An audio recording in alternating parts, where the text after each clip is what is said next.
পিতামাতা যদি আকীদা বিভ্রান্তিতে থাকে তাহলে তাদের কিভাবে তাওহীদের দাওয়াত দিব? দিতেই হবে, যেভাবে দিছে কে? ইব্রাহিম আলাইহিস সালাম। ইয়া আবাতি ইন্নী ক্বাদ জাআনি মিনাল ইলমি মা লাম ইয়াতিকা ফাত্তাবি'নি আহদিকা সিরাতান সাওয়িয়া।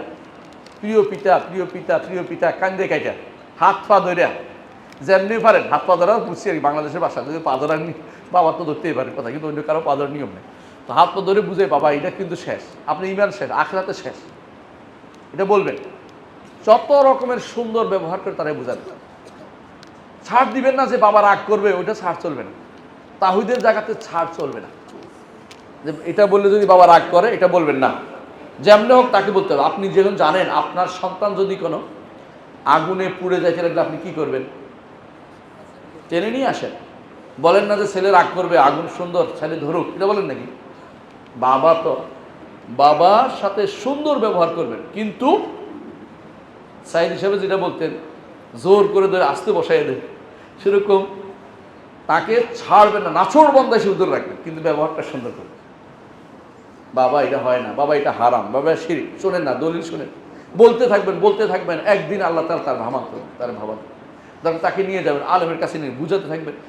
একদিন আল্লাহ তার কান্নাকাটি করবেন, আপনার কান্না দেখে সে মনে কাঁদে, কাঁদিস কেন, তুমি জাহান্নামে যাবে, আর কান্দা না, আমার সবচেয়ে খারাপ হবে তুমি কাঁদে, আমি কাঁধে নিতে পারবো না, তোমার খাটি আমি কাঁধে নিতে পারবো না, তোমার নামাজ পড়তে পারবো না, তোমার জানাজা পড়াইতে পারবো না, কারণ তুমি তাওহীদের উপর নাই। যে তাওহীদের উপর নাই তার কিছু নাই, বাপ হোক, মা হোক, সন্তান হোক, তার কিছু নাই। ইব্রাহিম আলাইহিস সালাম তার বাবাকে জান্নাতে নিতে পারবে না, নূহ আলাইহিস সালাম তার সন্তানকে নৌকায় তুলতে পারেনি। কেন? তাওহীদ নেই। তাওহীদের কিস্তি, তাওহীদের কিস্তি নূহের কিস্তি, তাওহীদের কিস্তি নূহের কিস্তি, বুঝছস তো? সব কিছু ছাড় চললো, তাওহীদের জায়গা ছাড় চলে না। শিরিক করছে সঙ্গে সঙ্গে বলতে হবে, শিরিক করছে কি মনে করবে তা চলবে না। ইবনে তাইমিয়া রাহমাতুল্লাহ আলাইহি তাতারীদের বিরুদ্ধে জিহাদে নামছে, তখনকার যিনি রাষ্ট্রপ্রধান ছিলেন বলে বসছে ইয়া আলী, কথা বলছেন কিনা, শিয়াদের দ্বারা প্রভাবিত হয়ে গেছে, ইয়া আলী বলে বলছে, সঙ্গে সঙ্গে বলছে শিরিক করা যাবে না, আমিরুল মুমিনিন, শিরিক করা যাবে না, আপনি শিরিক করছেন, ইস্তিগফার করেন, আল্লাহর দোয়া, আল্লাহ যদি কোনো আপনাকে সাহায্য করেন আল্লাহ করবেন, আলী করবে না। ইয়া আলী বলাই শিরিক, কথা বুঝছেন কি? আপনি আর যদি কোনো ইয়া অমুক তমুক বলেন, আব্দুল কাদের জিলানী বলেন, তো শেষ, কাফের, শিরিক, মুশরিক। কেউ কাউকে বাঁচাতে পারবে না আল্লাহ ছাড়া, এটা বিশ্বাস থাকতে হবে। আপনার বাবাকে শিরিক থেকে মুক্ত করার জন্য আপনার চেষ্টা থাকতে হবে, কিরকম?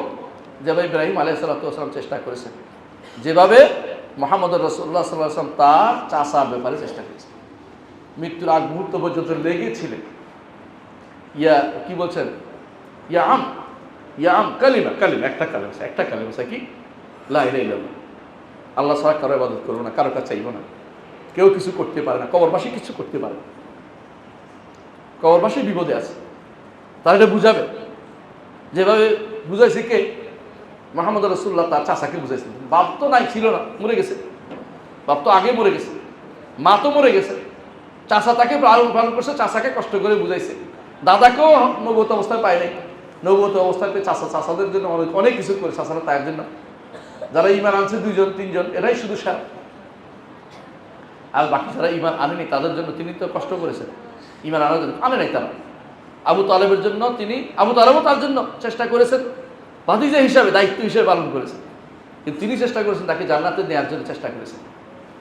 কিন্তু আপনারও এই চেষ্টা থাকতে হবে, কিন্তু কোনোদিনই হতাশ হওয়া যাবে না, আর ছাড় দেওয়া যাবে, থাক তারটা সে করুক, এটা বলা যাবে না, তারটা সে করুক, এটা বলা যাবে না, কারণ আপনি জানেন যে জাহান্নামে যাওয়াটা কঠিন, জাহান্নাম থেকে বেরোতে পারবে না, আপনি জান্নাতে যেতে পারবেন না, এটা দুঃখজনক। আপনার বাবা জান্নাতে যেতে পারবেন, দুঃখজনক না, এটা মনে রাখতে হবে আপনাকে। এবারে কোনো ছাড় দিবেন না, তাওহীদের ব্যাপারে কোনো ছাড় দিবেন না। তবে দাওয়াত দিবেন কি করে? অবশ্যই তাওহীদ আগে বুঝাবেন, লা ইলাহা ইল্লাল্লাহর অর্থ বই আছে, নামাই দিবেন, একটু পড়ে দেখেন, পড়তে পারবেন, ওয়াজ শুনতে পারেন, ওয়াজ শোনাবেন, অর্থটা শোনেন। ইলা কাকে বলে জানান? ইলা, জগতে যত সমস্যা হচ্ছে, জগতের যত সমস্যা হচ্ছে, ইলাহ শব্দের অর্থ না বুঝার কারণে, কথা বলছেন কিনা?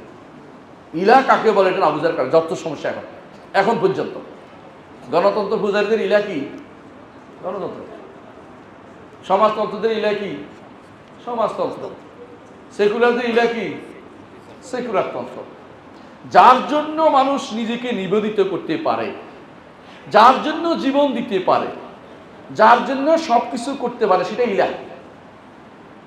দলিল আল্লাহ কোরআনে বলছে, আফারাআইতা মান ইত্তাখাযা ইলাহাহু হাওয়াহু, যে ব্যক্তি প্রবৃত্তিকে ইলা বানাইছে। প্রবৃত্তি বুঝেন? নফসের মনে চাই এটা করতে, এটাই করব, এটা আল্লাহ বানাইছে। মনে চাইলে কি করতে হবে? শরীয়ত দিয়ে বিচার করতে হবে। মনে চাই এটা করতে, শরীয়ত বলছে নো করতে, করবো না। মনে চাই এটা করতে, শরীয়ত বলছে এটা করতে, মনে খুঁতখুতি আছে কেন করি কেন করি, তাহলে গুনাহগার। যদি মনে চাই এটাই করবো, কারো কথা শুনবো না, তাহলে কাফের, তাহলে ইলা বানিয়ে দিচ্ছেন। আর ঠিক বলছেন, দুইটার মধ্যে আল্লাহ আমাদের বুঝার তৌফিক দান করুন।